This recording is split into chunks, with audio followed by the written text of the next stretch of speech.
देखिए, घर टूटने वाला मामला तो यही है कि भाई उस घर के 9-10 लोग हिस्सेदार थे। कागज सारा बंद करके PWD चला गया और सारे लोगों को मुआवजा भी मिल चुका। तो मकान तो टूटना ही है, अगर मुआवजा मिलने के बाद तो मकान टूटेगा ही। तो फोन कई बार हमारा आया PWD से कि आपने मुआवजा ले चुकी हैं तो अब मकान तो तोड़ना है, लेकिन हम उन लोगों से बोल चुके थे कि जब मकान तोड़ेगा तो बता दीजिएगा, अपना हम सामान वहाँ से निकाल लेंगे।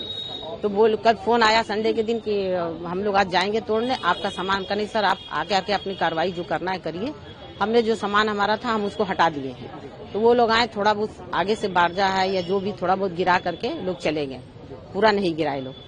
उसके बाद बोले कि नहीं फिर हम लोग देखेंगे, और लोग दो लोग घर में हैं वो लोग भी निकल जाते हैं तो फिर हम लोग पूरा मकान आप लोग गिराइएगा, नहीं तो हम लोग गिरा देंगे। तो फिर हम यही सोच रहे थे कि भाई 4-5 दिन हो गया, संडे के दिन गिरा हुआ, जो हमारा सामान है थोड़ा बहुत अभी हम चल के निकाल लें। उसमें जाली ऊपर लगी हुई है, बहुत बड़ी सी जाली लगी थी बारजा पूरा कवर करने के लिए। तो बहुत लोग बोल रहे थे कि सब आएंगे लोग JCB से पूरा गिरा देंगे, सब बर्बाद हो जाएगा, नुकसान हो जाएगा। ऐसा है कि जो भी है निकलवा करके हम लोगों को दे दीजिए। तो हम वही गए थे कि दरवाजा है, खिड़की का पल्ला है, दरवाजे का पल्ला है, ये जाली लगी हुई है, हाँ ये सब बच जाए, किसी के काम आ जाए, कोई गरीब के, हम सब दे दें उसको। तो कल हम मिस्त्री लगा करके कि जाली निकाल लीजिएगा। भाई जाली सिर्फ उसमें बारजे पर सिर्फ फिक्स है, अटका हुआ है, वो बहुत आराम से निकल जाता। कोई मकान पूरा तोड़ने की जरूरत थोड़ी रहती है, और हम मकान तोड़ेंगे। हम जैसे वो लोग कल गए मिस्त्री, हम उन लोगों को बता के चले गए।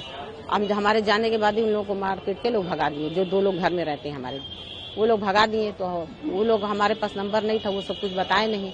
हम फोन किया सुबह कि क्या हुआ, सब टूट गया, कुछ टूट गया। तो बोले कि नहीं जाली हम लोग नहीं निकाल पाए। वो लोग जो घर के थे वो लोग हम लोगों को मारने लगे, धमकाने लगे, भगाने लगे कि तुम लोग भागो यहाँ से, आना मत दोबारा, ये टूटेगा नहीं, ये ऐसे ही रहेगा, हम लोग की सरकार से लड़ाई है। तो ठीक है, आप सरकार से लड़ाई अपनी लड़िए, जो हमारा ऊपर का ही हिस्सा है भाई, पूरा हमारा मकान बनवाया हुआ है, पूरा मकान हमारा ही बनवाया हुआ है, ठीक है, वो किसी उसमें एक पैसा नहीं लगा है। तो हम कह रहे हैं कि जब हमारा पूरा मकान बना हुआ है तो भाई हम जो हिस्से में हम पूरा मकान का हम नहीं जिम्मेदारी ले रहे हैं, लेकिन जो हमारा हम उसका तो खिड़की पल्ला दरवाजा निकलवाएंगे ना, किसी को हमें देना होगा हम दे देंगे। तो यहाँ पर बात फिर होती है कि भाई आप कुछ भी मत निकालिए, कुछ भी मत करिए, तो भाई क्यों नहीं करें, अपने हिस्से का तो हम करेंगे ही ना। तो वही गए तो आज हमारे ऊपर हाथ उठाया गया। वही जेठ थे हमारे, बड़ा बताइए, देवर होते तो हम चलिए एक बार माफ कर देते, जेठ हो करके, हाँ इनसे बहुत बड़े हैं, और बड़े हो करके हमारे ऊपर हाथ उठा रहे, समझिए हमारा गला दबाने, एकदम इतना दबाए थे तेज कि हम सांस नहीं लेते मन तरह, हमारा हाथ पर लगा है थरथराने।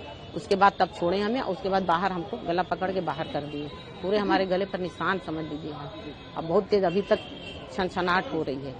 और उसके बाद में फिर हमें बाहर कर दिए, तब वही हम गुस्से में हम कहा कि नहीं कुछ इनके साथ होना। ये दूसरी बार हमारे साथ की है, दूसरी बार हुआ। एक बार और गए थे, उस बार भी हमको वार्निंग दिए थे कि तुम्हें इस घर में आना नहीं है, और ये मकान तुम्हारा नहीं है, ये किसी का नहीं है। जब ये हिस्सा मतलब कोई मुआवजा नहीं लिया था तब की बात है, हम मुआवजा लेने से पहले इसमें हम किसी को एक पैसा देने नहीं देंगे, ये सब हमारा है, ये जितना हक है हम सरकार को दें या हम बेचें, या हमारा इस पे सारा कब्जा हमारा है। तो भाई सब लोग भाई हमारे साथ थे, कहीं कैसे उनका कब्जा रहे, भाई सरकार हम लोग को दे रही है तो हम लोग लेंगे सारे भाई।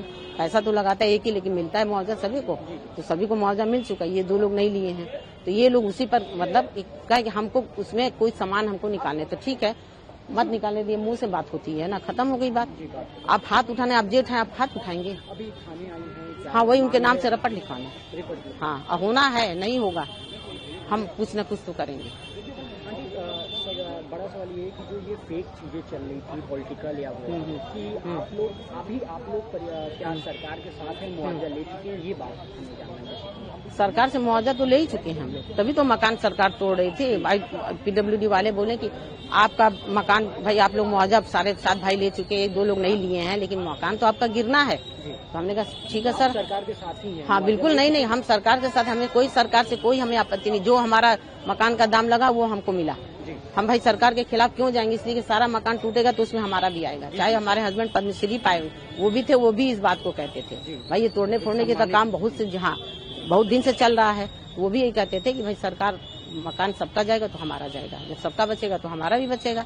तो इसमें भाई मारपीट करने की हमसे क्या जरूरत है, हम कोई मकान तोड़ रहे हैं, सरकार मुआवजा सबको दिए, हम तो दिए नहीं है। तो ये हमसे सिर्फ अपना वो गुस्सा निकालने के लिए कि ये मतलब कि कैसे ये लोग सब लोग अपना मुआवजा ले लिए, ये किसी को नहीं लेने का कहीं न कहीं ये इल्जाम है कि सरकार के साथ हैं, खड़ी हैं। हाँ हो सकता है ये भी हो, कि भाई ये अगर ये बीच में आती तो हो सकता वो बच जाता। हम सरकार के खिलाफ क्यों जाएंगे? जब सबका मकान टूट रहा है तो हमारा भी टूटेगा। अब हम अपने मकान को लेकर हम सड़क पर उतरेंगे, इन लोगों का यही गुस्सा है। हम सड़क पर उतरेंगे तो सरकार हमारी बात मान जाएगी? आप पहले ये बताइए। जब भी होगा तो बोलेगी सरकार ना कि सबका मकान टूटा तो आपका नहीं टूटेगा, चाहे वो पद्मश्री मोहम्मद शाहिदी क्यों ना हो, टूटेगा। तो हमसे क्यों इतना लड़ाई किया जा रहा है? हम तो आप लोगों का कुछ नहीं, आप लोग अपनी लड़ाई लड़िए, हम मना नहीं कर रहे। आप लोगों बस यही मांग है कि जिसने हमारे ऊपर हाथ उठाया उनकी गिरफ्तारी होना चाहिए, और नहीं होगी तो ये हम बिल्कुल हम रोड पर आएंगे। 28 तारीख को जो इंक्रोचमेंट ड्राइव चली थी उसमें उन्हीं लोग का मकान तोड़ा गया था जिनको मुआवजा पूर्व में दिया जा चुका था, और जो सहमत थे कि भाई ठीक है पीडब्ल्यूडी जो है अगर फोरलेन का काम कर रही है और पैसा वो पा चुके हैं और किन्हीं कारणों से वो तोड़ नहीं पा रहे हैं तो सहमति इनके द्वारा दे दी गई थी। और कुछ ऐसे भी थे लोग जिसमें जो है लंबे समय से लोग मुआवजा लिए थे, नहीं तोड़े थे तो उनके मुआवजे ध्वस्तीकरण की कार्रवाई की गई थी।